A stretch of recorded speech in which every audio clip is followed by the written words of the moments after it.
You are listening to the Nyx Archive, the official Relic RPG actual play podcast. You can play Relic absolutely free right now by going to relicrpg.com.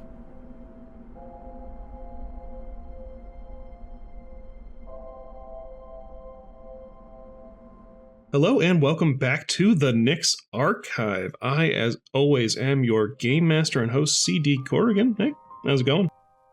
I am joined this afternoon, whatever. I always put a time marker on it and it ruins it every time. I'm joined by the lovely Miss Maddie Hammond. Hello, I'll be playing Farah. And Miss Marissa Montero. Hi, I will be the voice of your favorite goblin, Skink. You don't know me. I have other goblins in my life. Oh no, I'm your favorite. Oh, all right. Fair enough. I'm their favorite. Last we left our dynamic duo, they were heading out of the town of Osk into the Bulwark Mountains to find a lost divining pool at the behest of the enigmatic Lady Scythe, hoping to find a lost, never-read scroll of prophecy. This involved hiring on a couple of centaurs, a lovely sibling duo, Tula and Orlo, who seems to have lost the accent somewhere, hiring out a sled and attaching it to a giant lizard bear walrus creature called a Barith that we have named Barry. Barry, the centaurs, and our lovely ladies have headed off into the ice, but not before being traumatized on their first night out by a series of upsetting visions. And that is where we pick up our story. You two come to in your tents. Well, Skink and Pip come to in the tent. Farah is snuggled up with Barry on the ice outside, so a cold metallic nugget tucked into the crook of a snoring bear. I love Barry. She's my favorite.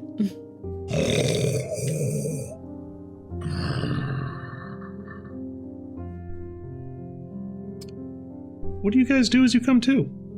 Well, I see huge eyes, right? You saw this, dream after image of eyes that sort of fade away as you become more conscious.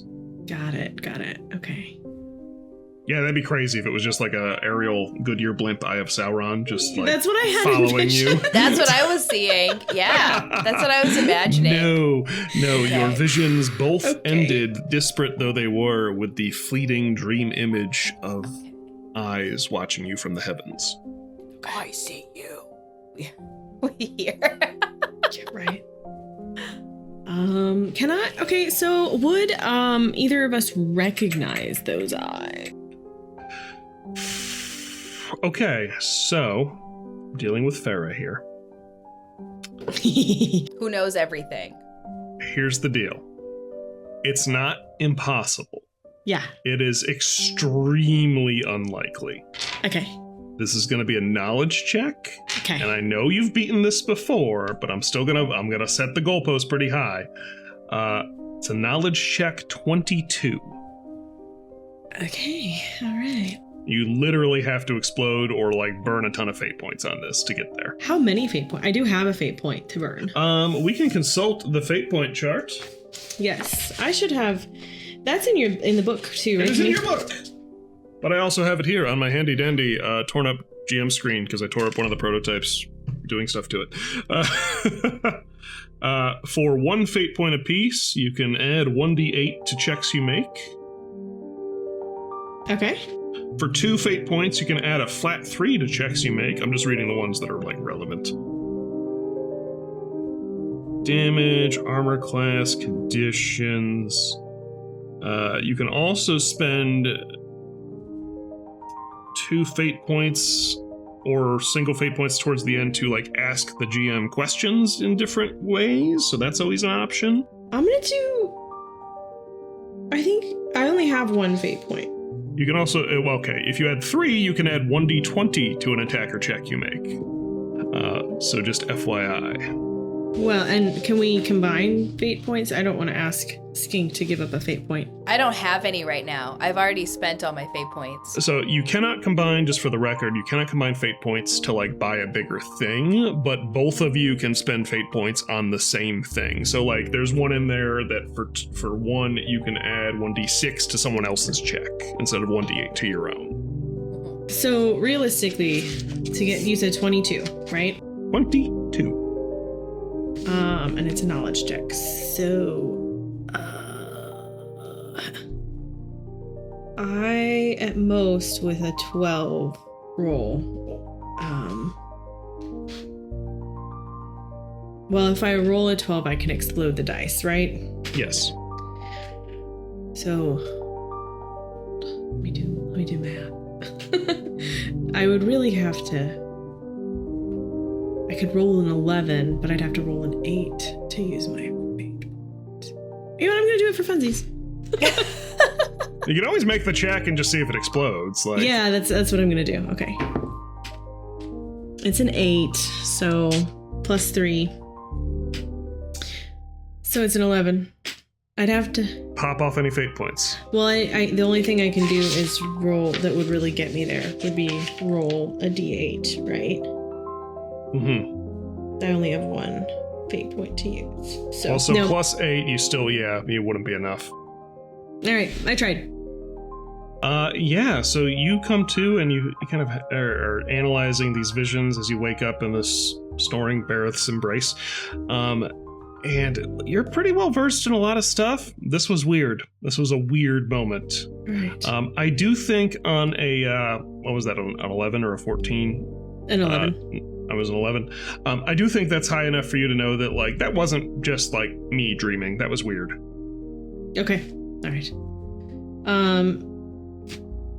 I'm gonna be pondering it as I wake up, but I will wait for Skink to come out of the tent before I, like, try to discuss it. Maddie, how does Farah do in the cold? Farah does okay. Well, remember, she can use, as an enchanter, I enchant my water bottle to I can heat it up to 100 degrees Celsius, up to that. I wouldn't probably put it at boiling, No. but I can heat it up. So I imagine I would have, if I woke up cold, I would have heated up my water bottle to stay warm. Sorry, go ahead. I was surrounded with the Bareth, so I feel like... You also have the trick you used with Jat to greatly enhance the insulation of your... Oh, yeah, I would have done that. That's right. So as an enchanter, I can make a target an extremely good or extremely poor insulator, so I would have done that with my coat that I was sleeping in. What's very funny to me is I wrote that thinking purely about, like, electrical conductivity. Yeah, I know. And you immediately were like, no, my coat's asbestos now. I'm like, all right. Well, listen, My coat's the best asbestos players now. The best players give the best GMs the hardest time. That's a shirt. Lovely. Okay, so Farah is sort of coming to and, like, pondering. Skink, what are you up to in the tent? I think you wake up with a puffed up Pip tucked into your furs and robes, just like nestled in next to you, like with his big white feather that he acquired somewhere. Yes. So Skink opens their eyes and pets, and it just starts sort of automatically petting Pip. And she thinks about the dream and isn't really doing anything about it yet. Skink sees lots of disorientingly sort of terrifying things on a somewhat regular basis and feels like this must portend something. But given the way that shadows work and the dead and dreams, Skink isn't going to do anything about it except to like commit this vision to memory and just like keep thinking about it until like that vision is solidified as a memory.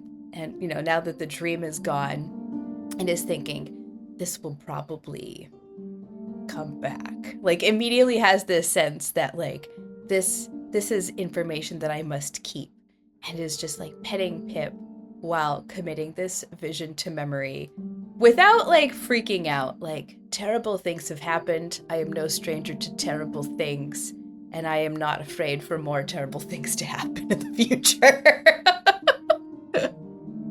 And that's like where Skink is mentally on this morning. Waking Skink's a millennial.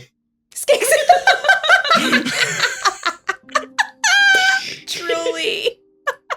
Yeah. That's going on the reels. That's going on the reels. Marissa, you provide so many opportunities for good reels, and I love you for that. The whole reason that Chris invited me to play this game. Mm-hmm. And I'm happy to play this role. I live for this. I love it. We will still do the Goblin Foot picks at 100 patrons, I'm just saying. Yeah, still on the table. I have an account set aside for it. Rodney Dangerfeet. I'm ready. Love it. I actually can't believe that wasn't taken. So yeah, without trying to disturb Pip too much, I'm gonna get up. Also, without really. No, you know when you get out of a sleeping bag and you want the sleeping bag to stay as it is with like your heat in it, you you kind of get out and make sure that it lays flat in case you want to go back in a minute. You like toothpaste yourself out of the tube. Yeah, correct. Toothpaste out. So I've got like a hand on Pip so that Pip stays in my hood, and I squeeze myself out, and then I walk over to the opening of the tent and I stick just my little face out to see if Farah is awake. So I'm just looking out to see what is outside doing right now. Farah would be up and like probably like sitting up, like maybe having warmed water for herself, drinking warm water, and maybe getting some snacks, some rations out of the bag to eat, but like definitely looking pensive. Are you still tucked in with Barry, or are you kind of milling about around, like building a campfire and stuff at this point? No, I don't think I've gotten up quite that much yet. I'm still like nestled in Barry. Is Barry still asleep?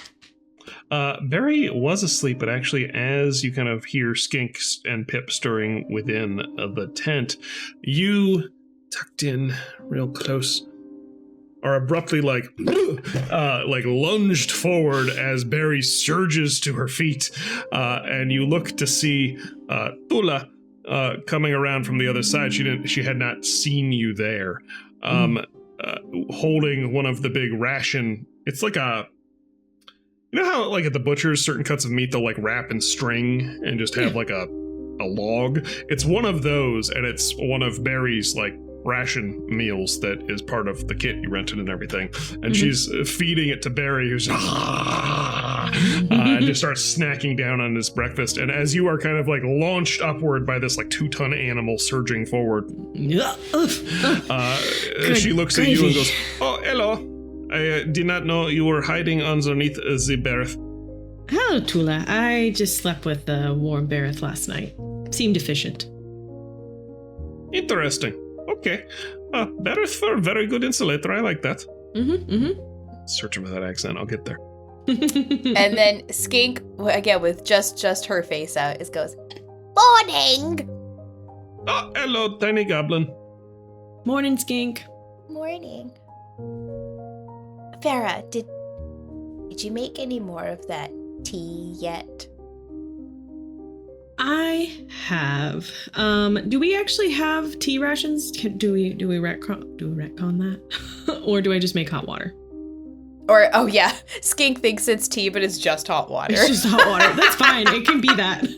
It's just hot water. I'll be like, yeah, give me your canteen and all. It's Osk tea. Osk tea is just melted snow. Yeah. All right, well, that's very funny. It's gonna be that now. Yeah, it's that now. I was gonna like come up with a random roll for it. No. Yeah, you have Osk tea. Osk tea is melted snow. Like, Farrah melts some snow hot, for her. Warm water is enough of a delicacy in Osk. They're like, this is great. Wow. So flavorful. Yeah. Yeah, so Farrah will make some tea for Skink. Skink, just hand me your canteen and I will make you the Osk tea, my dear. Okay. Skink's face disappears from the tent, and there is like a moment of nothing in the tent, and then I emerge in totality with my little cup. All right, and Farrah like scoops Snow into it and uses her enchanter abilities and passes it back to her. That is very useful. Yeah, would you like some? I would like some, yes. Do you have your canteen or a mug? Yes, I do. And she reaches back, and you see that like her back is still like partially covered in snow, and she does that like horse thing where they kind of do a full body shimmy, and just reaches back there and like pulls out a little for her, like a travel mug. It's like a full size pint tankard, and she hands it over and goes, "Here you are." I'm sure it looks ridiculous in Farrah's hands. It does. So Farrah scoops Snow into that, uses her enchanter ability, heats up the mug, passes it back to Tula. Here you go. Ah, very good, thank you. You're very welcome. And she goes over and she, you can see she's kind of like preparing the morning campfire. She's going to get like some breakfast going, something very simple.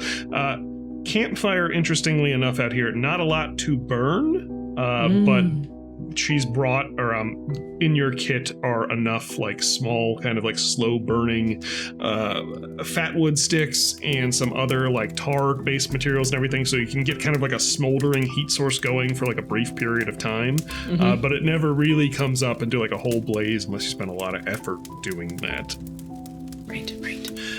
As that's all happening, Orlo comes over and kind of comes around from the other side of their tent. Hey everybody, how'd we all sleep? Well, interesting you should ask. I had a pretty strange dream that I suspect was actually more of a vision, and I don't know if that's common for out here. Have you ever experienced that in your travels? Out this way last time? Nothing that I remember personally. That's actually more Tula's area of expertise. And Tula goes, I have visions very often, yes.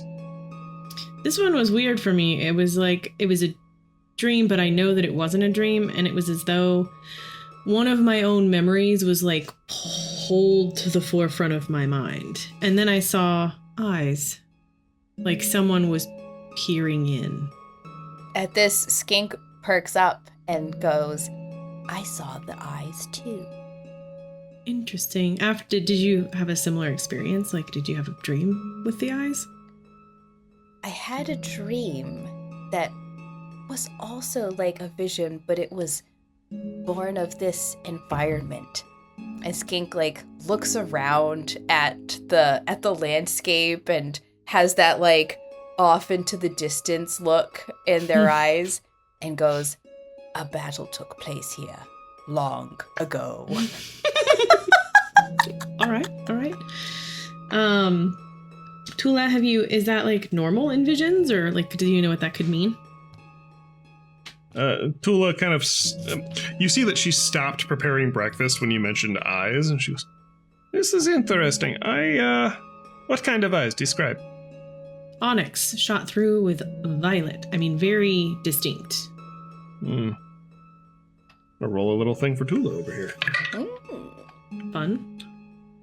I have her sheet. Hold on. I don't think she did well enough, but I'm curious to see how well. Yeah.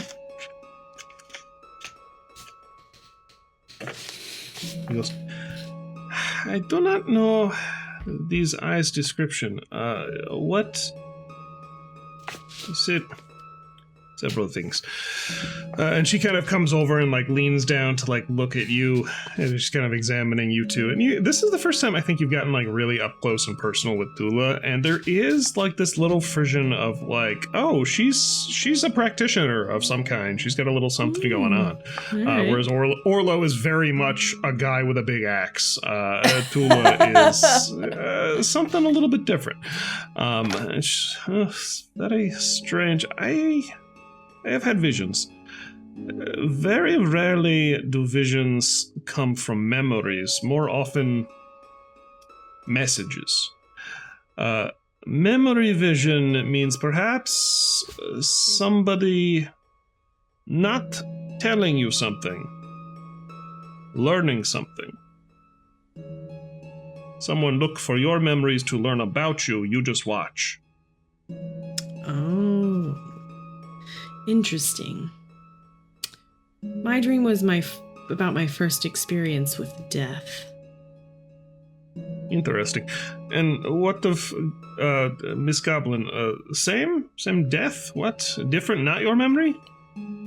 It wasn't a memory. This was not something I had ever personally experienced.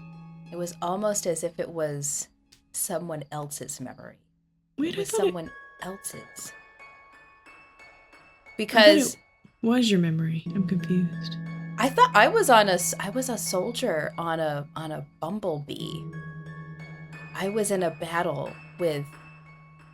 It was someone else's memory. Yeah. That's right. Yeah. But you did tell us about your first experience with death. That's why I had that. It was in the after show, which you can watch if you're a patron of the Nyx Archive. We have the Days End after show where we have all sorts of fun conversations. Anyways, no, my dream was someone else's memory of being in a battle, and we were losing, and we were riding giant bumblebees. Tula kind of scratches her chin, stamps a hoof for a second, and goes, is this battle vision?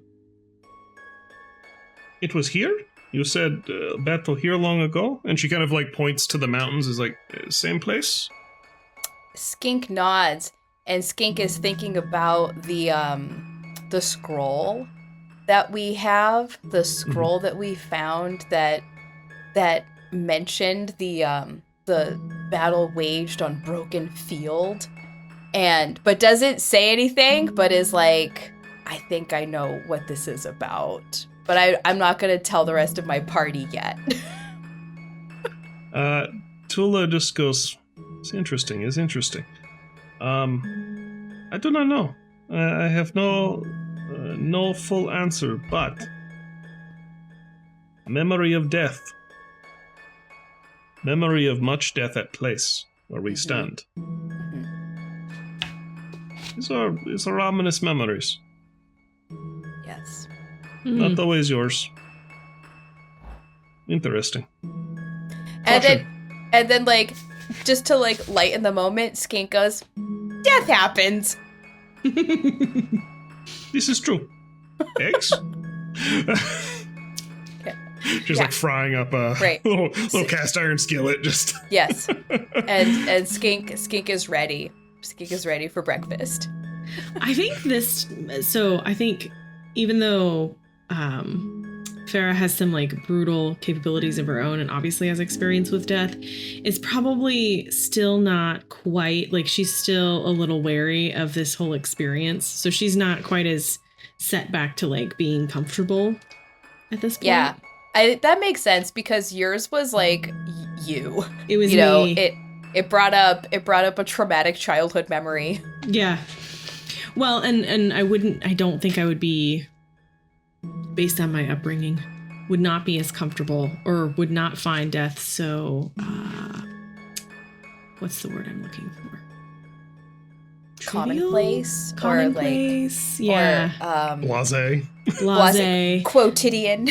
Like, I think perfectly acquainted with it, but not as like, I don't think it's quite as embedded in me that it's like just this like normal, almost playful thing like I think Skink has referenced before. That's still in the after show. Go back, go see, go join our Patreon so you can get that.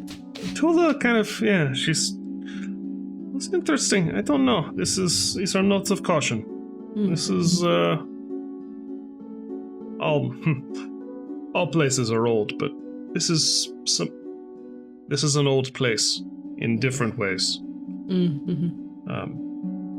I do not know what is buried in ice here. And perhaps something is interested in you or us. And Orlo just kind of goes, well, this is plenty awkward. No visions for you, Tula? Oh, I have visions all the time. It's just, normal stuff. End of world. At that, Skink is like,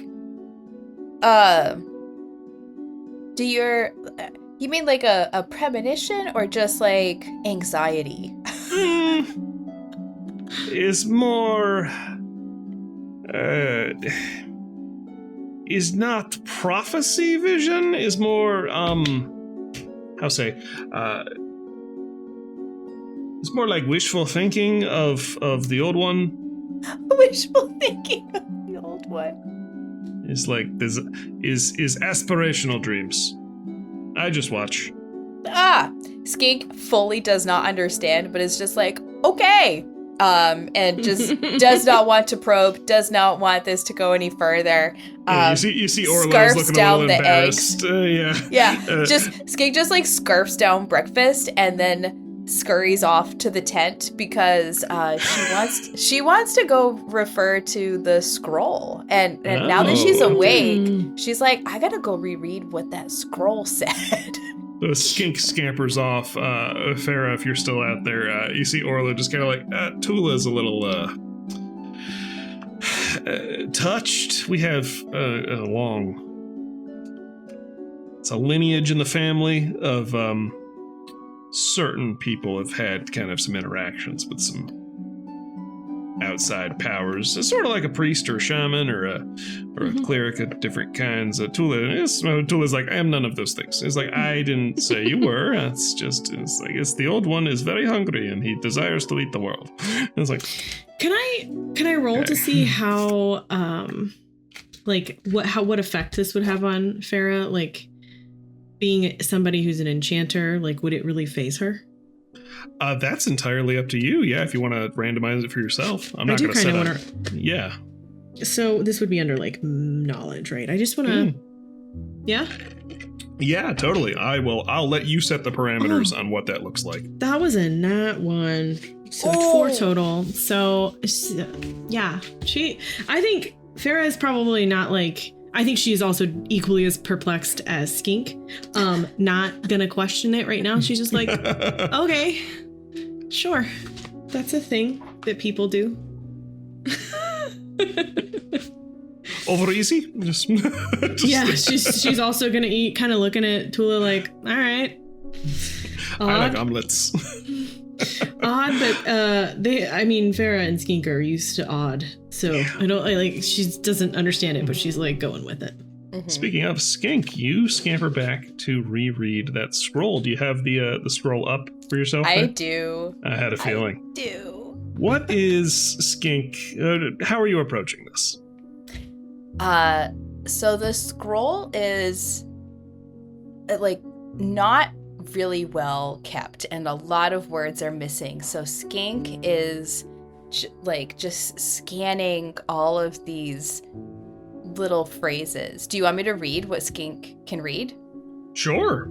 Okay. Yeah, it's So this is what Skink can see in the scroll that they found way back in Beacon. And Skink is like sort of muttering to herself as they read. So, I am afraid. My last message. Battle waged on broken field. The star of the world. Frozen hell. Deadly. The froze the weapons in their tracks. The great wall broke. The sea returned. They knew something. Legion's loss, wish bestowed. Star of something buried the cauldron Finia. It's buried. Something returned. the star disappears, our forces will collapse. And she knows that the forces did collapse. Or, like, she had a sense that they must have in the dream. She had a sense, so, like, a star must have disappeared.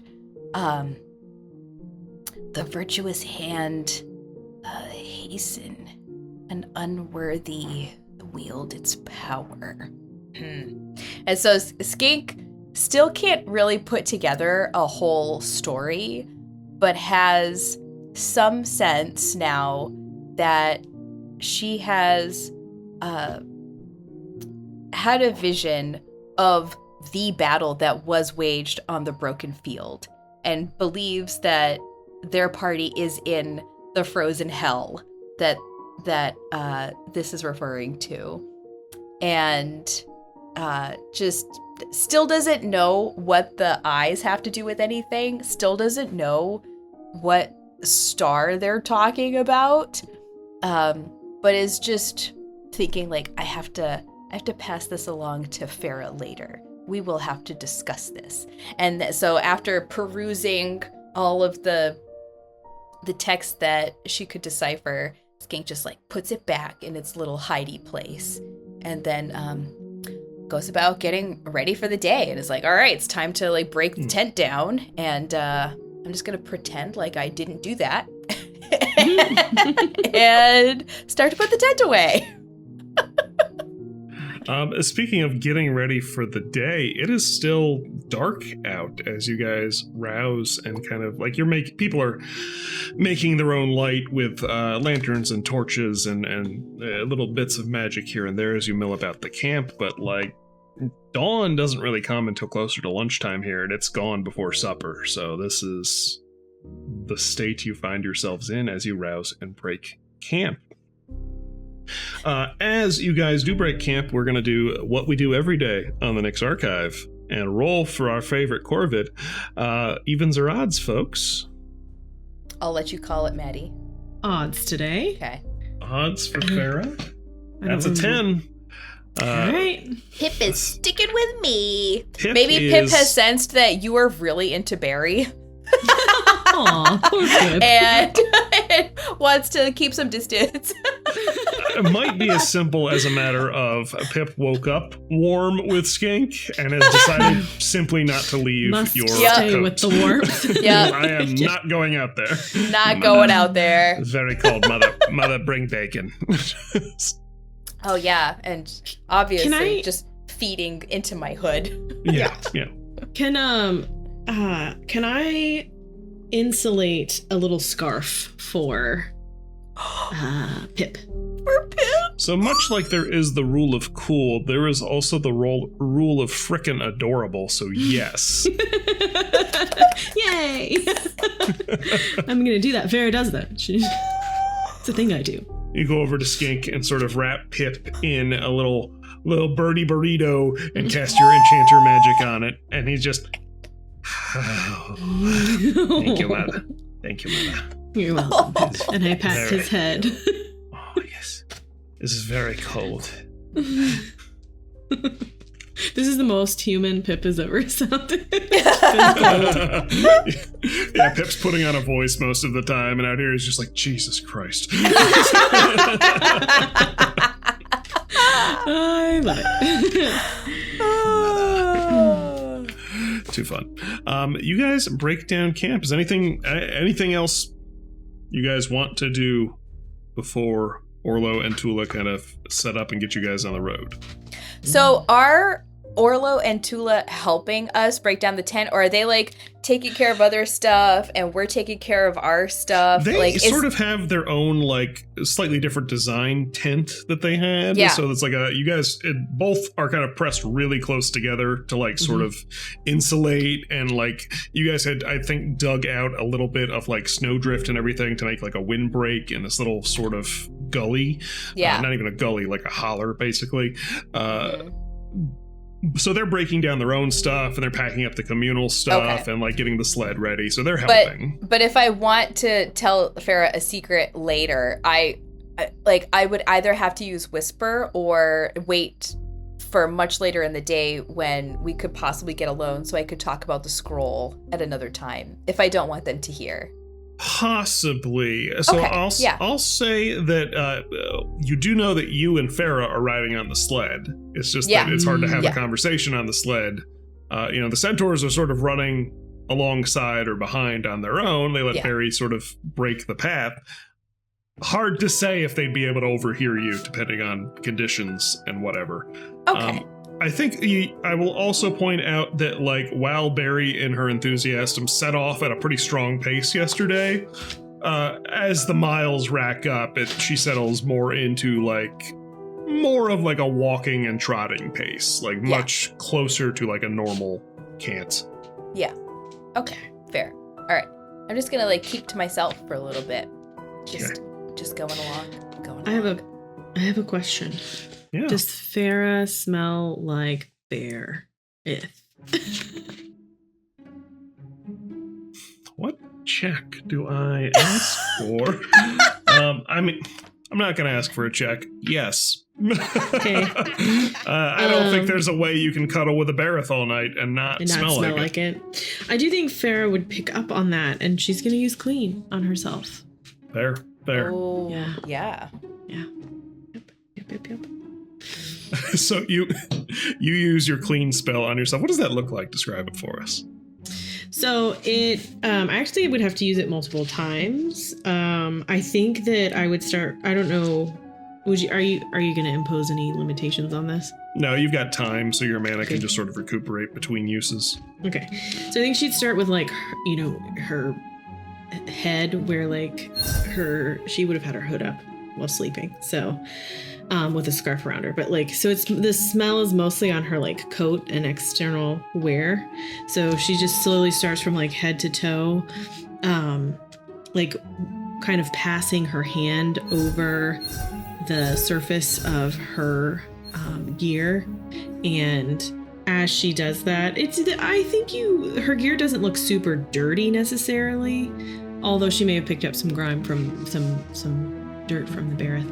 But as she does it like, I assume it would also dry it too. So it like, it just, as she passes it over, it gives it like a noticeably but slight, cleaner appearance, a little neater. And as her hand passes over, you do see these clouds of like glassy white fur just going yeah, as the berry fur comes dusting off. I didn't think about the fur, but yeah, that would be a huge part of it. Yep. Lovely. Okay, so you guys are striking camp and getting ready to go. Farah cleans herself up and dusts off of the Bareth cuddle residue. And Orlo comes over and goes, all right, y'all about ready to go? Uh-huh. Okay. Sled's all hooked up. Barry looks raring to get back out there, so we'll and he kind of consults the map with you guys and sort of, orients based on like, you can't really see the mountains very well in the pre-dawn light here. He goes, all right, so we're gonna, hey, check that out. And the Borealis is once more just faintly visible, kind of dancing along the ridgeline, just sort of behind the mountains, this like shimmering light show. He goes, I didn't think we were going to get those tonight. That's awesome.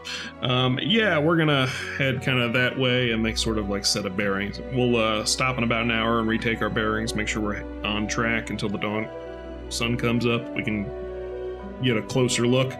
But ready when you are. All right, let's go. Let's go. Excellent. Let's go.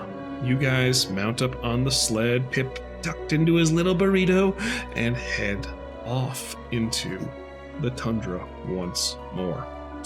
Now,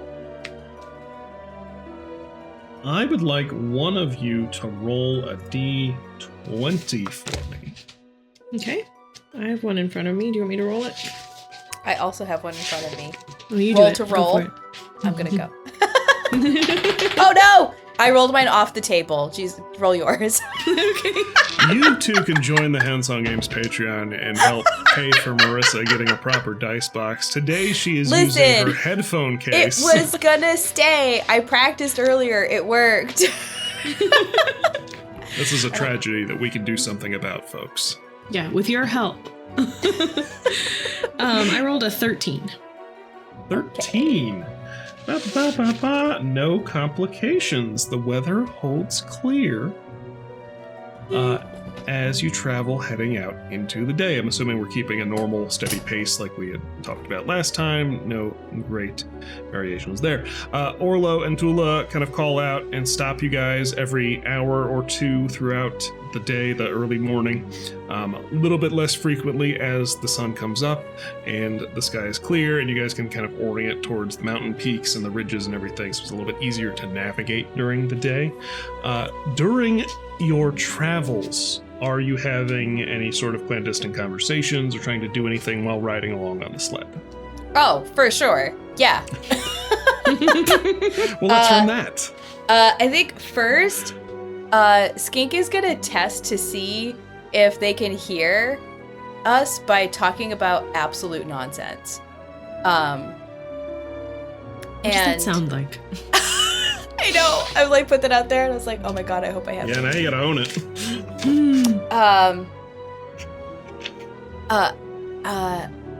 What Skink is gonna do is ask Farah, do you want to play a game? Sure. I mean, we gotta pass the time somehow. Yeah. Do you want to? Oh, there's not enough of us to play Knuckle Tats. What is Knuckle Tats? Knuckle Tats is the game where I write something on your knuckles, and then you write something on my knuckles, and then we mix and match our hands together and see what words we made.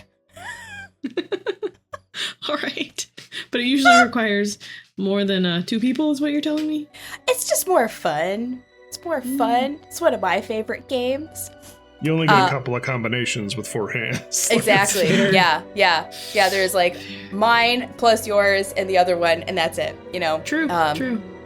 Yeah. Do you want to play? I mean, I Spy's a little hard when everything's just white snow. Everything is white, and we're like having this conversation. I just like keep looking over to see if they're gonna like make any comment. And I was like, I can't think of any game. Do you want to sing a song? Should we sing a song? Sure. Skink starts. 99 bottles of rum on the wall, 99 bottles of rum. You take one down, pass it around. 98 bottles of rum on the wall.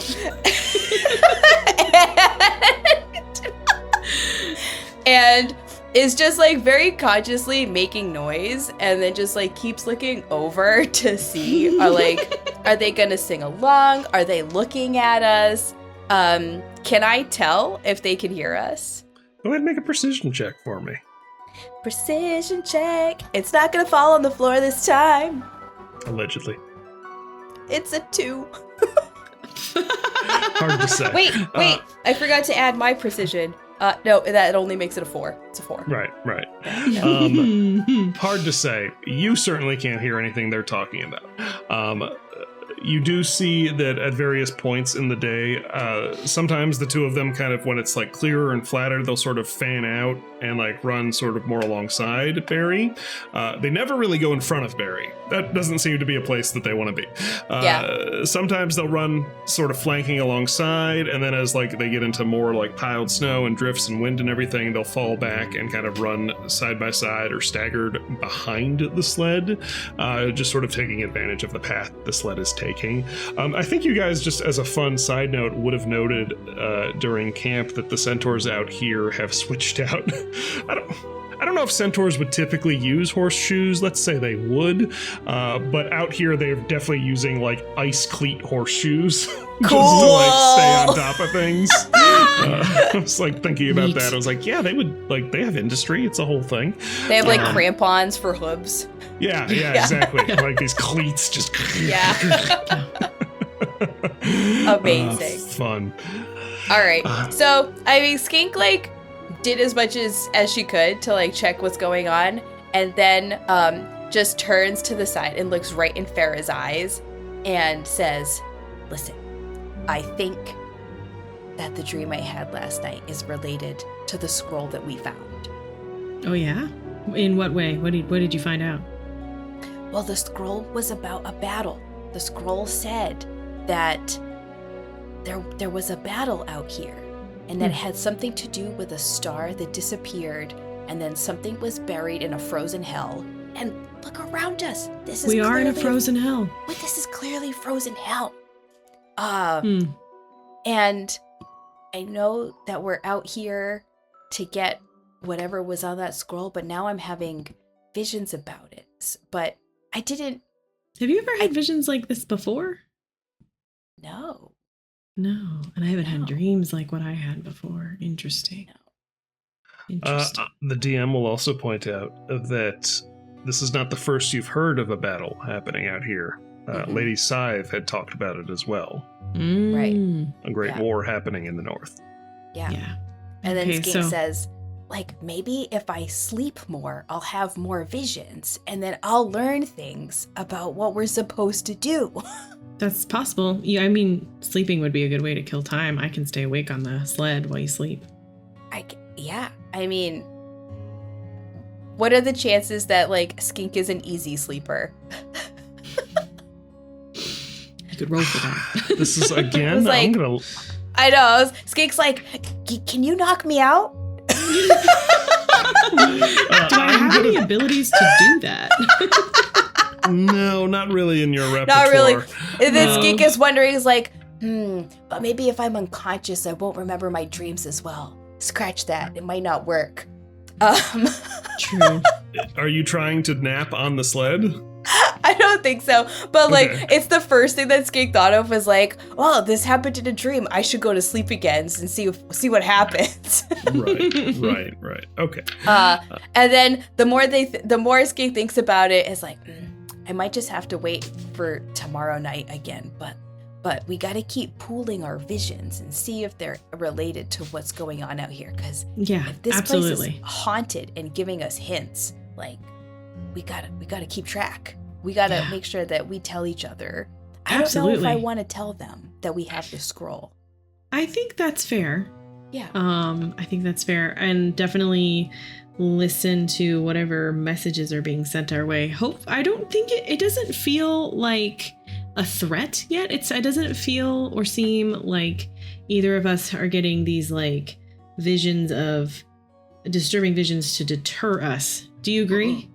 I think it's more informative right now than anything else. It felt informative. Yeah. So, but yeah, I think we should definitely pay attention. And I don't think it hurts to keep this to ourselves at this point. Mm-hmm. Yeah.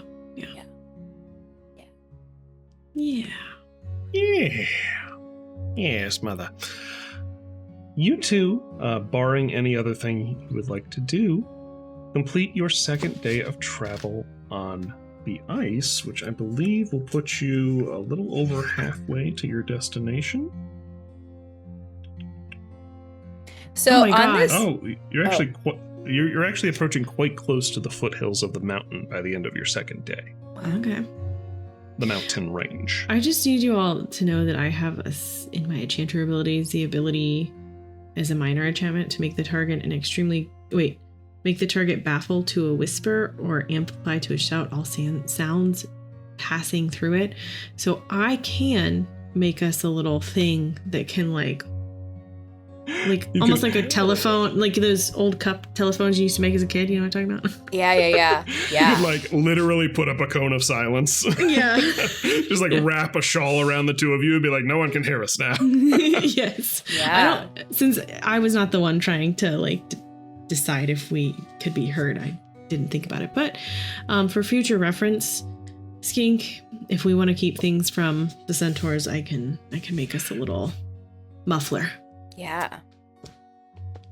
Cone of silence. Cool. Delightful. Okay, you guys heading more into the foothills of the mountains now. Out here, it's not like rolling green foothills like in, continental land. The foothills in the Arctic up here are big rocky outcroppings that are just more broken than the much bigger rocky outcroppings that are the mountains beyond. Yeah. Do we ever see anything alive? Like you're on a trip, like you see birds, you see things scurry, but is this like a tundra that is just so empty that like probably whatever hunts is doing it at very specific times, and like maybe we don't always catch it? Like, do we feel unnervingly alone out here? Yeah, is it the Arctic or the Antarctic? Yeah, right? Yeah. Go bears, ahead. no bears. Well, no, this is the Arctic because there's bears, There's sure. Bears. There are bears. There's bears. That's what it means. That's what Antarctic and right. Antarctic means. Yeah. Go ahead and roll. So it's a matter of whether or not you see things is the real Right. question. Yeah. Go ahead and roll a precision check for me. Both of us, or which? Okay, Up to you. Yeah. Yeah, you both can go for it. Yeah. let's roll. You got a long trip. Wow. What are the odds? Another 2, so only 4. Okay. Skink? Um, Didn't see a thing. It's pretty white out here. Yep. I only got a 6, so. I think you guys struggled. Like, you know intuitively that, like, Osk hunts. Like, there's stuff that people do there. Like, there are animals. There's obviously been bears. You've seen birds and stuff around the town. I think you guys are still acclimating to traveling by sled, and it's just very difficult. It's not that things aren't there, but it's very difficult to like keep an eye out as like frozen mush and spray is just getting blasted back at you every time you poke your head around somewhere. Mm-hmm. So yeah, and even like looking behind you, you just have this cloud of dust and flurries trailing you, like sort of making a smoke screen almost. So a little bit tough to track that. As you guys are getting towards the end of the day, the sun comes up, hangs out for just a little while, and is heading back down by the time you start looking for camp. Orlo would have talked to you at one of your previous stops and just been like, hey, we're probably going to want to camp towards the base of the mountains tonight and start climbing fresh. We're going to want to do that in daylight as much as possible, but, you know, within reason. So we'll just kind of keep an eye out for a good place to settle down. He runs up to kind of catch up beside the sled and kind of indicates to you that it's time to start looking. And during the course of that interaction, points over towards what looks to be a ridgeline that is sort of like formed like a natural wall on one side, like facing the mountains. So like it looks back out over the tundra to the south. And so there's like this rocky wall that's sort of frozen over and has like a slight overhang. And it kind of indicates that might be a good place to sort of like set up a base camp there because it'll protect you from one angle. You guys want to head over there? We can sort of dig in. I'm gonna give him a thumbs up, assuming that's a symbol meaning good to go. He looks deeply offended, but takes your meat. No.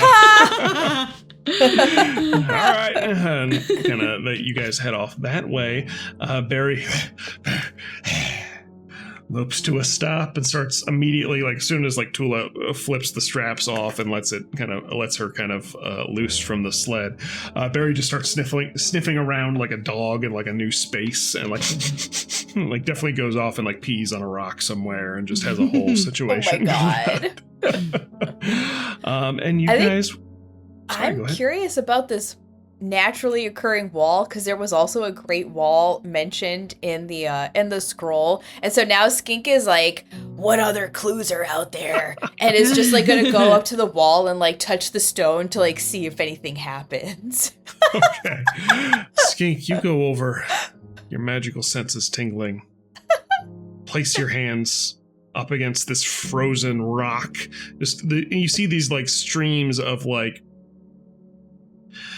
in the very rare instances that like water has warmed enough to run here and then refrozen into these like arteries of frozen ice and sheen just clinging to this rock face, and it's very cold to the touch, and you extend your senses out.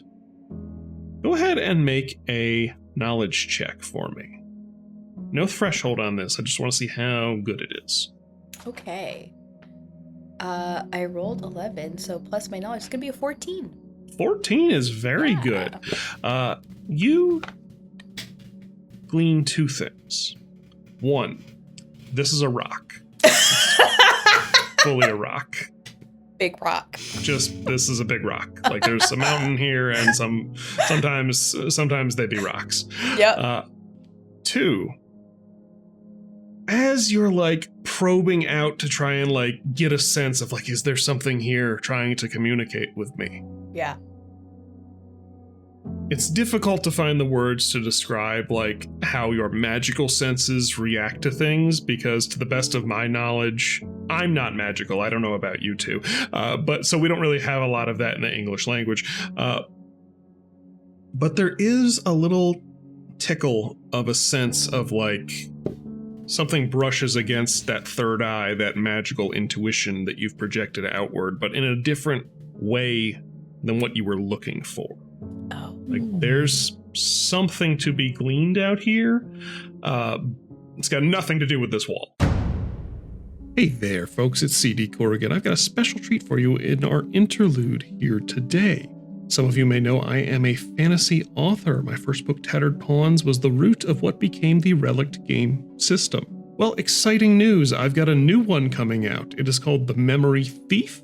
It is a collaboration with a game studio called Storyteller's Forge. You may know them from the Black Ballad, the Red Opera, and some other awesome stuff that's happened in the tabletop space in the last couple of years.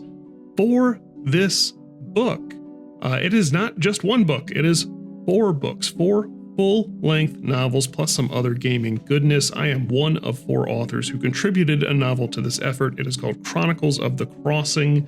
You can find it over on Backerkit. It is launching October 15th, 2024. So if you are listening within that window, go on over there, get your pledges in. Make sure you put The Memory Thief in whatever you check out. Help me out here. Woo! Snag some really awesome stuff. It is themed as like a book club in a box for your tabletop RPG party. It's got all the books are really great for like theming adventures, and we've got some other stuff planned kind of up our sleeve we're not going to talk about quite yet, but it's novels being put together by a gaming company. You can connect the dots on that one. There's really awesome pledge rewards for different tiers on there. Go check it out. And if you'd like to get a taste of what we're talking about, I have just finished reading an excerpt of my favorite chapter, both on our YouTube channel and a bunch of our socials, Reels, TikToks, etc. So go check that out if you want to learn more. Now, back to the show. Cool. Went looking for a clue, found a different clue. Yep. Exactly. I love that. Okay.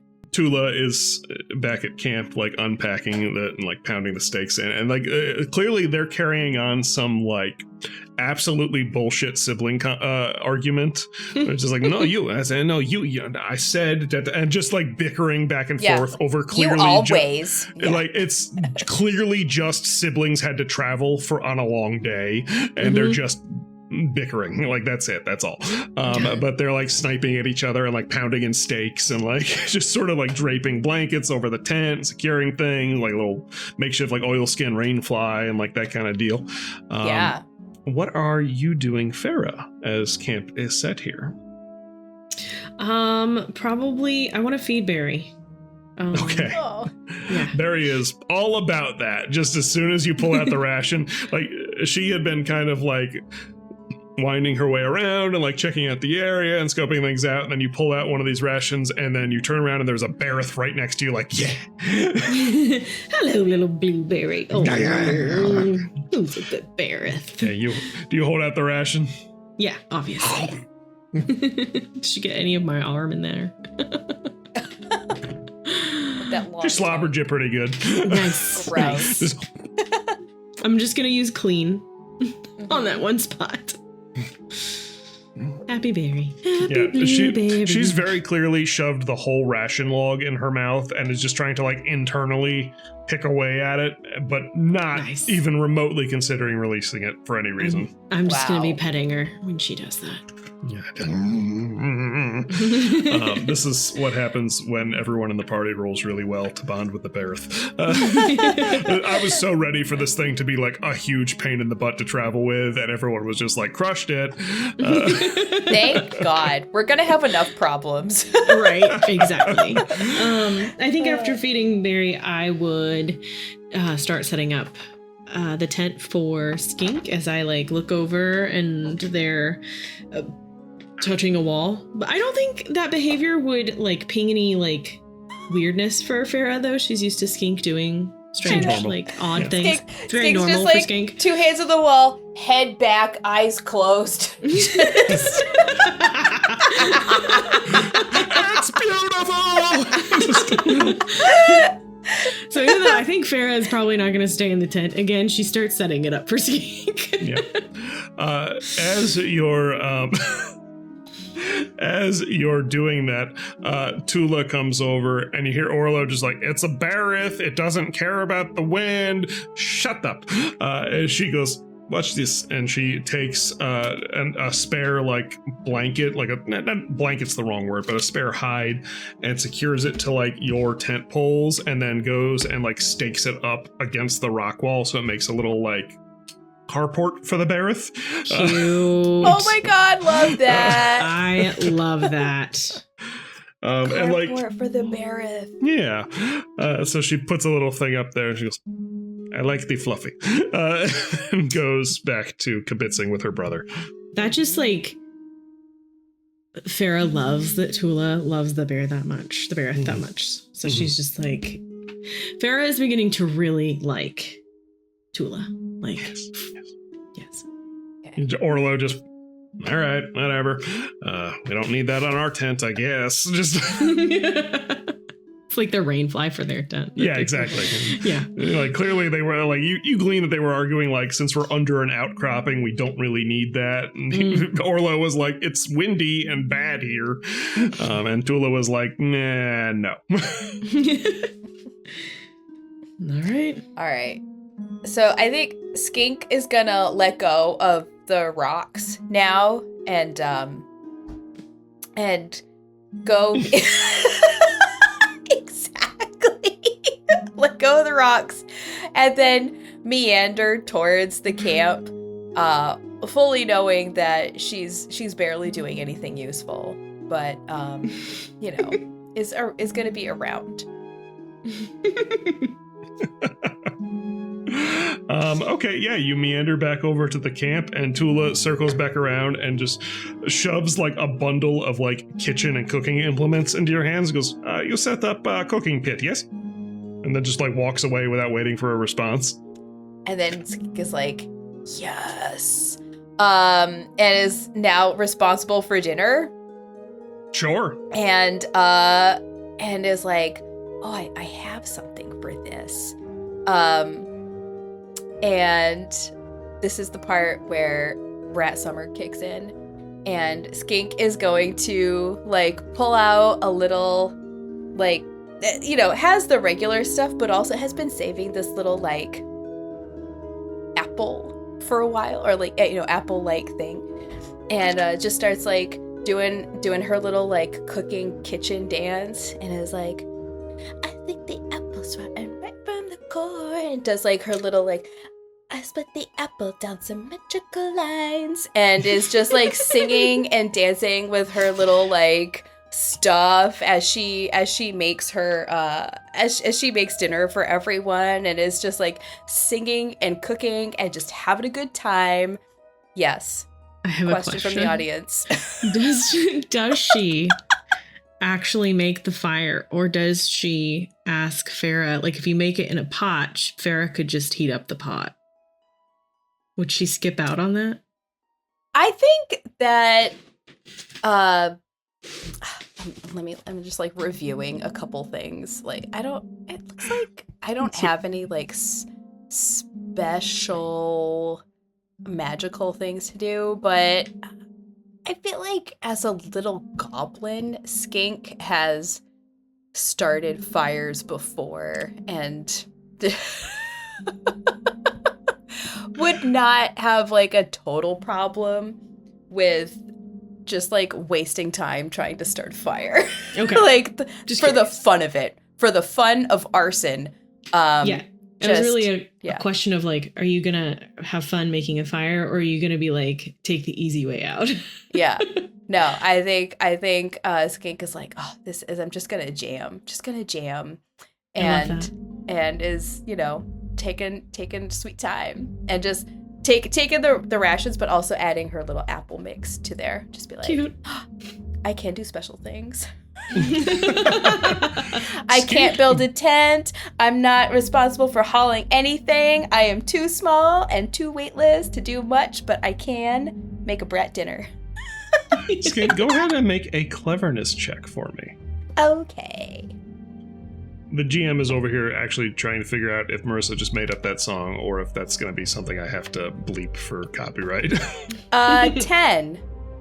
10, all right. You put together, after, half an hour as everyone else is bustling around and setting up camp, you put together a couple of, really enticing smelling meals. Mm-hmm. Delicious. Yeah. Skink, that smells amazing. Oh, I'm so hungry now. Orlo and Tula come over like, oh, hey, you got dinner started. That's fantastic. And Tula's just like, I just meant set up skillet for later use. This is great. I am hungry like old one. Let's go. And she, takes whatever platter you offer to her, and they kind of tuck in and get going. Cool. Over dinner, Skink wants to. Oh, you're breaking in. I don't have to. I can wait. Okay. Well, I don't know. Chris, you tell us who's going first. I want to ask Tula about the old one. I was just gonna say, Farah. I want to roll to see if Farah officially is curious about the old one. You may. Okay, so you can absolutely roll. So listen, if you guys are rolling to randomize your own recognizance, you are welcome to do that. Okay, I just rolled that for is not it. something I need to arbitrate. That is character backstory. Also, I just want it noted that whenever both of them break in from the same prompt, half the time I can just wait and they are thinking the same thing. That's why it's my favorite party. Farah is now officially curious because she's mentioned it twice, but I rolled to see if I would actually ask this time, and Farah does not ask this time. Okay. Oh, then Skink is. Yeah, I was gonna say, I think you two exchange a significant glance, and Farah's just like, I don't think I'm gonna do it this time. And Skink's like, and Skink is like, I just cooked a dinner that everybody liked, so I think I'm on a good foot right now. You're on good terms. while I'm feeling like the party likes me, I'm gonna say, Tula, yes, tiny goblin. Tell me more about this old one that you speak of. Is this a god that you worship? Is this cultural, or is this a professional thing? It's not. You see Orlo just kind of goes, ugh. He goes, is very complicated. Is not worship. Does not. Old one does not care for us. So I do not profess or evangelize for old one. Is more curse. This is good thought. Is some of our family is always. At least one always is connected to old one. I am one. My mother was one. Our cousin one time. One of our great grandmother. Always a few in the bloodline are connected to old one. We're not sure why. It goes back very long time. And then I have another question. Immediately, Skink goes, is it an old centaur? No, I do not know if it has a body that is perceived in 3 dimensions. It is great. Old one is like consciousness exists outside of reality and wishes to consume creation, kind of old one, and has reached tendrils out to touch different aspects of the world in many places, and one of them was our bloodline. So. And then I look over at Orlo and say, do you know the old one? I grew up with my mom and my sister having weird cultists always constantly coming to worship at their feet and offer tribute, or try and kidnap them. So, that. So this is out of character. Is this Cthulhu?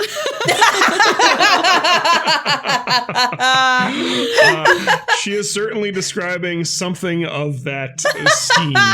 Okay, cool. And interestingly enough, actually, Cthulhu is a lesser Lovecraftian deity. The greater old ones like Nyarlathotep and anyways. Great. So no, it's not like Cthulhu. Don't have Lovecraft. Cthulhu is like so below the old one. It's so much more than that. Yeah, Cthulhu's corporeal. I mean, he exists under the ocean in this ancient city of Raleigh, but more eldritch than eldritch. Yeah, I mean. Eldritcher. Yeah, Eldritchy. Yeah, exactly. She is certainly describing something in the vein of like, this is not a god or a demon. It is something beyond. Something other. Yeah, because like those are both unknowable and vast, but also kind of like follow rules. This is something outside of rules. Okay. So just very difficult to comprehend. Skink is not this cursed, but has like definitely heard of these kinds of curses, and is just like, okay, I guess maybe that explains why this Tula is so addled and odd, and so now like doesn't feel so bad for not getting along as well at the beginning. It was like, all right, whatever, this bitch has bigger problems than me.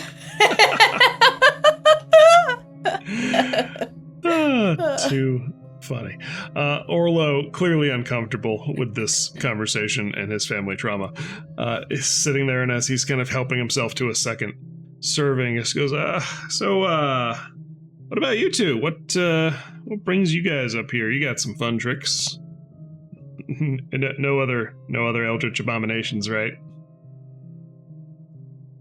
And we're just like chewing and like, no eldritch abominations in my family line. Don't you do like necromancy or something? Wasn't that your deal? Oh yeah, but I came by that honestly. Nobody cursed me into doing it. and then, Skink looks at Orlo like, I mean, if necromancer was an option, wouldn't you have picked that? Like, what did you go to school for? I guess I didn't select that course load. I just learned how to. I'm a pretty big guy, and I'm pretty good at going fast and hitting hard, and I just kind of made my way on that. Oh my gosh. Again, table talk. I just realized that, like, Orlo is a jock surrounded by, like, witches and demons. Oh, yeah. Like, that's so much his whole... That's like, totally what's happening. He, in another life, would have been the high school quarterback, except he grew up on the witches' commune and was just, like, the odd man out in his family. Like, that's what it was. He's actually the black sheep, yep. Yeah, he's like, He's the white sheep in an all black sheep family. Like, I just want to play sports ball and talk about girls, and no one really supported me. No. I got a lot of trauma about that.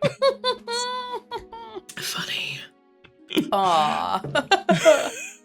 Which is like even more reason why he got rid of his accent. He was just like, I'm gonna be the all-American transcontinental man. So you guys get him talking about his backstory, and he's like, I really just I started to I really moved away when I was a little into my teenage years. I kind of could hold my own, and the family didn't really need me to be around at that point anymore. Tula was older, our siblings were getting older, so I made my way down towards Tumblefray and started trying to hire myself out. Wound up on the bit of road for a long time, just as a caravan guard, and been all up and down a bunch of times. Saw Mount Caldine, Porter's Peak, came up through Farlow's Grasp, spent a couple of years in and out of there as kind of home base, and that's how I met up with Cassie and Prin and all of them, and here we are. And Skink thinks this has got to be the most boring dude I've ever met.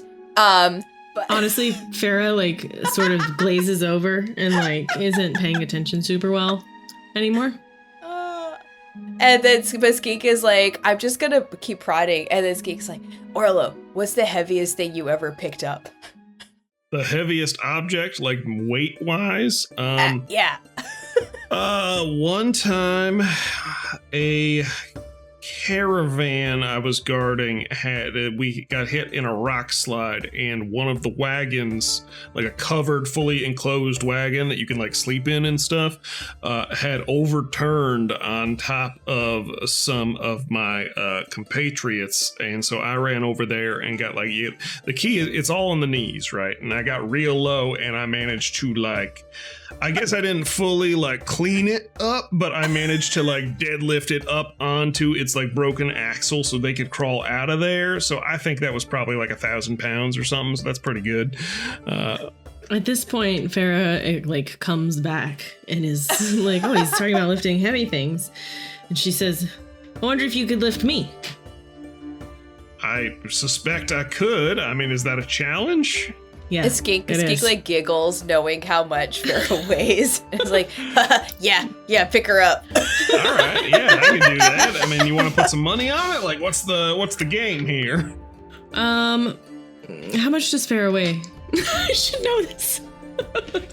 I count as a large creature. You count as a large creature, which he also is. Okay. So, let's look at a large creature, because it is in my book here. I wrote all of this, but also I need to reference it. That's why I wrote it down. Large creature, 8 to 12 feet tall and or 600 to 4,000 pounds, whichever comes first. Some larger humanoids are player characters. There are 2x2 grid on the tabletop. So you are effectively at the low end 600 pounds. Yeah. Sick. Okay. She thick. So is he. Yeah, she thick. She thick. So I don't think Farah would put any money on this, but she would definitely like. She's like, I don't wanna. I just want you to try to pick me up. For fun. All right. He's gonna make a might check. I will tell you right now, Orlo has a +7 on might. All right, fair enough. So here's how we're gonna do this. So +7. So he's got a range of 19. 8 to 19. Okay. For every 2 he gets, we'll call that 100 pounds that he can... well, no. Here's what we'll do. He's coming in cocky. Mm-hmm. He's gonna try and pick you up with one hand. Because he thinks he's gonna be special. Mm-hmm. Okay. For every 3 he gets on this, he can clear 100 pounds. So he needs at least 18 to lift you one-handed. Okay. +7. I'm gonna roll it.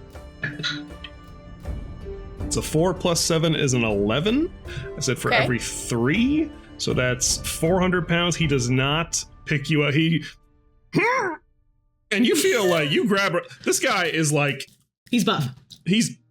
He feels like iron, weirdly, like this is a ripped dude. You're like, hey, that feels familiar, but he just. And Tula is immediately teasing him, just like, oh, you cannot pick up the tiny girl, brother. That is very funny to me. And he goes, all right, let me try that again. Hold on. And he's gonna do it with 2 hands this time, and we'll say for every 2 he gets, it's 100 pounds. Mm-hmm, mm-hmm. Okay, all right. You braced? You're ready. I'm ready. Farah's not even bothered. He gets a natural 12. Okay. So that is going to pop him up to, we'll just explode it. It's another 1 + 7. So he gets a 20. So he can clear 1,000 pounds on that. He goes, yeah.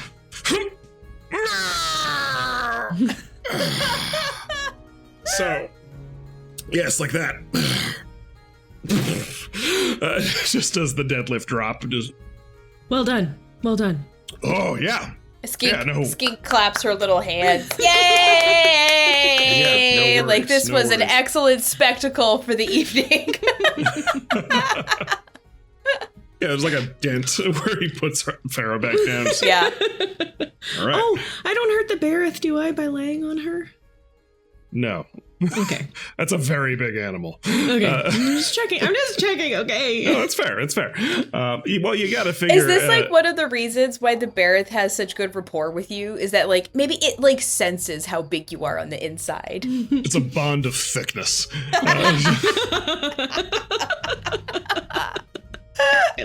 I love that. Yes. Sisters in thick. So yeah, he doesn't. Tula does give him a little like, good for you, brother. Good for you. He's like, shut up, you can't do it. So, yeah, just listen. He's like, oh yes, Orlo can pick up big things, very special. It's like, shut up. This it's hard. Don't worry, Orlo. Iron gnomes are notoriously difficult to pick up. Yeah, I'm getting that. We're dense. You don't say. I didn't want to. You don't want to assume. It's how you get in trouble. Yeah. Okay. Good to know. Yep. I guess if we run into any trouble, I'll see if I can just push you off a ledge on top of somebody, right? That does actually work. I have actually done that before myself, but there's a lot of I got softer bits you don't want to land on, so it's a whole thing. Cool. I'm gonna go hydrate and probably turn in for the night. Yeah, and he kind of just like very clearly trying to like swagger and not be like, I'm so fucking sore. And he goes and retires into their tent. Tula is hanging out with you guys for a little bit longer. Orlo turns in for the night. Tula is willing to stay up, and she kind of looks out and points the Aurora Borealis out in quite strong showing tonight here around the mountains. And I think go ahead and make a precision roll, either Everyone? of you or both of you. Yeah, go for it. It's a 6 for me. Got a 13. Ooh. 13, beautiful. Farah, I mean, you're kind of just still laughing off Orlo's display, and it's a beautiful light show. Skink, you notice that like we've talked before about how the auroras, as they hit the atmosphere here, seem to refract stronger along certain lines and patterns that are otherwise invisible in the sky, and you notice that like they are particularly intense. Perspective's a little tricky down here at this scale, but they're particularly intense over a region of the Bulwark Mountains not too far from you. It seems to be like a more intensive magnification of that same effect. Tula goes, yeah. These are very strange here. Some of these colors, I swear, are from my dreams. Well, my dreams have other colors in them. Some I don't see in real life. Skink is just like furrowing her brow and wondering like how much to prod here. and then remembers that we were gonna tell Tula eventually what we were really doing out here. I thought you had already done that. Did we not? Did we not? Wait. I don't think anybody knows about the scroll that we have. No. But we did decide that we needed to be upfront and honest, I think. I can't remember now. Did we tell I know Orlo knows. You told Orlo, yeah. Orlo knows. I'm pretty sure. No, Tula knows? Okay, I can't remember believe that like far. he had told her as you were heading out of town. We had decided that we wanted to wait until we were out of town because she could maybe keep the secret, so. Right, because she's very blunt. Have we, I guess, GM, I don't remember role-playing that. I don't know if we did. I think I had assumed that it had happened, like, between sessions. All right, here's what we'll do. We're going to roll to see if Orlo had mentioned it. As Tula makes these strange comments, she kind of turns back before you can really say anything and just goes, so Orlo tells me we are not here to mine flakes, yes? That is correct. How much did Orlo let you know, Tula? Honestly, we come here, I watch you dig rocks, or I watch you go into hole and get scroll, I don't care. But he says we go to a old place hiding in mountains up here and root around inside, maybe things to kill, maybe not, maybe hiding, maybe buried, who knows. I do not dig my back, but otherwise, I am happy to help kill tiny critters or whatever if needed. So yes, I mean the truth is that there was never going to be any digging. There was never going to be any digging.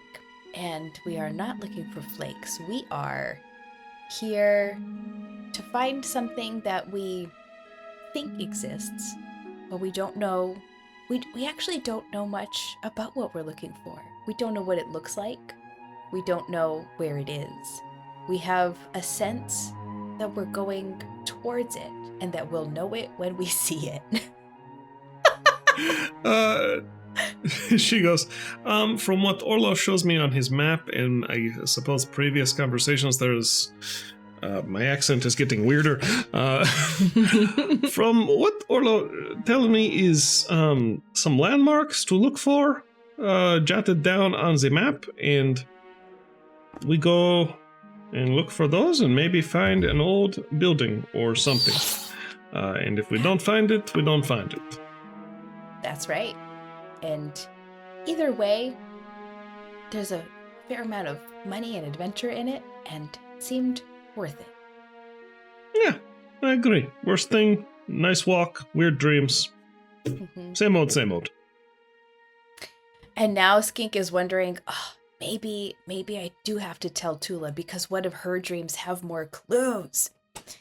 And so for the sake of the clues, I think Skink is just gonna ask, Tula, my dreams, I believe, are related to what we're looking for. I think that the battle that happened here is what I saw, and I think that has something to do with what we're going after. Do you think that your dreams were someone else's memory that could be related to that which we seek? No, my dreams are not often of mortal perspective. It is not so much that I am dreaming or experiencing a memory. It is more like the old one is dreaming alien dreams that give me nosebleeds and headaches. But I am watching because we are connected while I sleep. And so I see that sometimes. If you want, we can try a ritual to tap into that. Maybe old one is very old. Maybe he dreamed or saw something here in the past, and we can guide into that with you.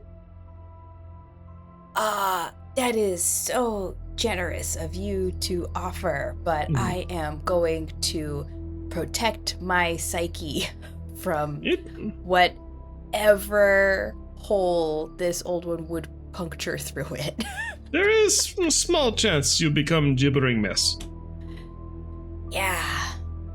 Farrah clues into their conversation at this point because she's been tootling around the camp, and she's like, yeah, I think out here we probably want to make sure for sure that we keep ourselves intact. Yeah. Yes, it is easier out here, farther away from mortal minds. Although Ask not so big. Still. Yeah.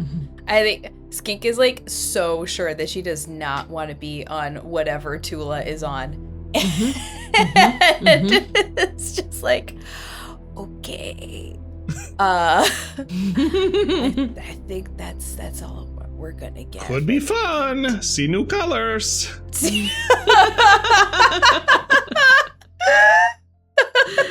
That's funny. Well, good luck with that, Tula. I hope. Skink like reaches out a tiny little hand and just like puts it on, I don't like the horse shin, and just says like, You touch my horse shin. I hope you sleep well. I hope you sleep well. Okay. I will sleep good. Well, I will sleep good if old one sleeps good. We see. Good night. And she goes and gives like Barry a little scruffle and then goes into her tent and you hear them kibitz for a minute and then so their lights die down. And Skink is gonna go back to the tent.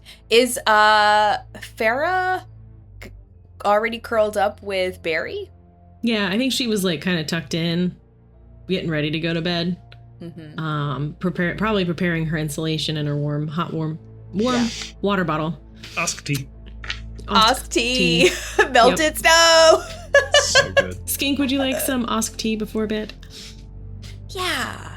And I curl up and just want to have like just chit chat with friend time and goblins can see in the dark, so obviously I can't see that far, but I think maybe we're just sitting down having our warm beverage and looking out. Chris, is it just blackness and Aurora Borealis at this point?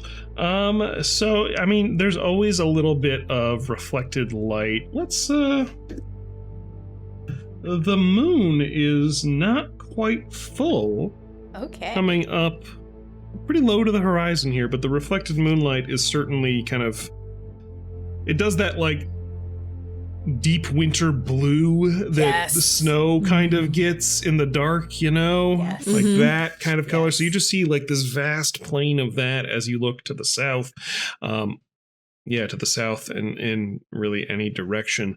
The mountain that you're butted up against, like the wall you're up against, blocks your view of the Bulwark Mountains by and large, but you can sort of at 180-degree arcs see these darker outcroppings of like other parts of the foothills and boulders and whatnot that sort of break the plain into your view. So there is like sort of this effect off to the sides, and those are more like dark masses that are just difficult to discern. Your dark vision goes out, as far as it goes out, according to just being a goblin, so you can see almost like black and white daylight level close to the camp, extending out from the tents and your little enclosure there. And you do see out kind of into this field of this, there's the trail of the sled and the centaurs coming in. There's the Barrett's tracks that tramped all around and like the tracks you guys made in this otherwise like constantly whipped up fresh powder as you set up camp here. And then there's the footprints that go off to one side that don't belong to anyone that you know.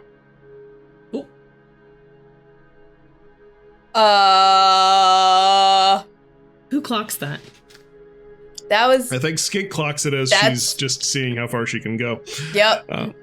Sometimes you don't have to roll things when you ask the GM the right questions at the right times. Yikes!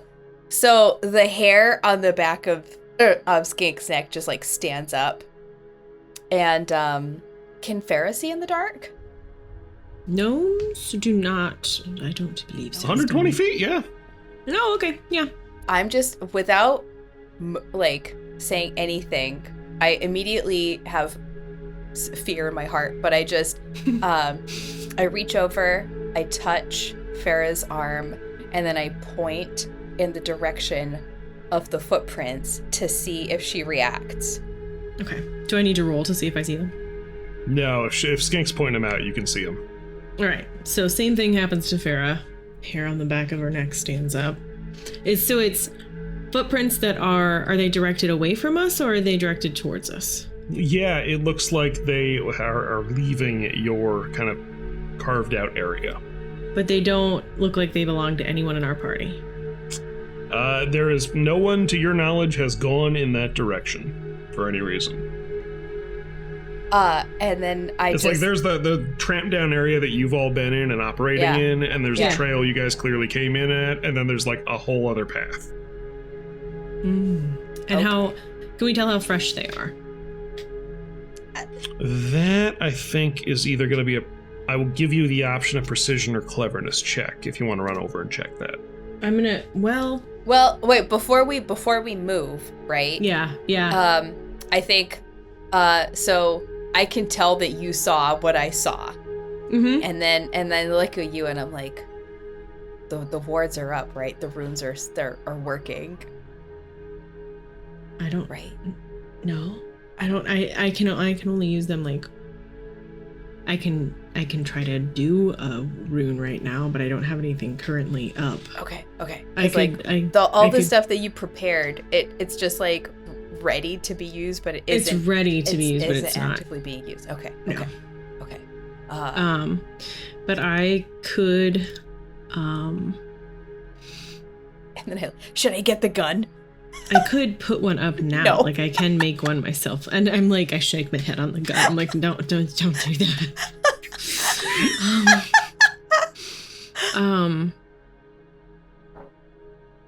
I think we should investigate. And I'm whispering this, like, I think we should investigate this first. You don't think we should go get the incredibly giant killing centaurs that we brought with us? What if it alerts?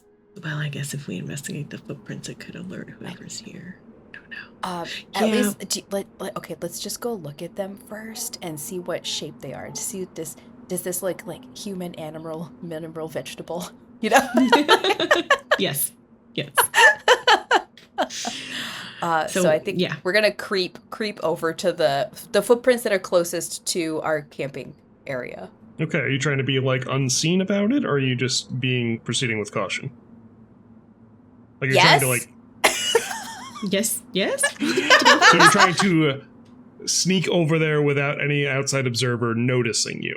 Yeah, you know what I'm going to say? Farrah's going to go, I need to go pee. And she's going to say it weirdly loudly. Okay. That is going to be a cleverness check. Okay. Versus stealth would have been a precision check to, like, belly crawl or something. How'd you do, hon? It was a cleverness. That was a 5. I need to go pee now. Yeah. For no reason. Yep. Definitely not for normal reason. Yeah, that's Farrah's not a performer. Yeah.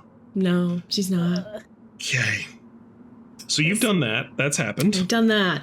That happened. And you, are we both walking out, or am I now, like, watching horrified as you... You hear from inside the Centaur's tent, Tula just go, good for you? Yeah, I think Farrah's gonna say, like, to Skink, did you I think, like, with me? I bet, like, I had gotten up to go walk over there, and then after you did that, I just looked at you like, what are you doing? And I just clutch Pip in my hood and watch as you walk over there. Yeah. On your own. Yep. That happens. And I'm gonna walk over like I'm gonna go pee, and I'm gonna squat right in front of some footprints like I'm gonna go to the bathroom. Plot twist, Farrah actually just pees in the footprints. Yeah, she does. Oh, God. Farrah, you pop a squat over these footprints, and Do I need as to roll you... to observe them? Hold on. Do I need to roll to urinate? Do I need to roll to urinate?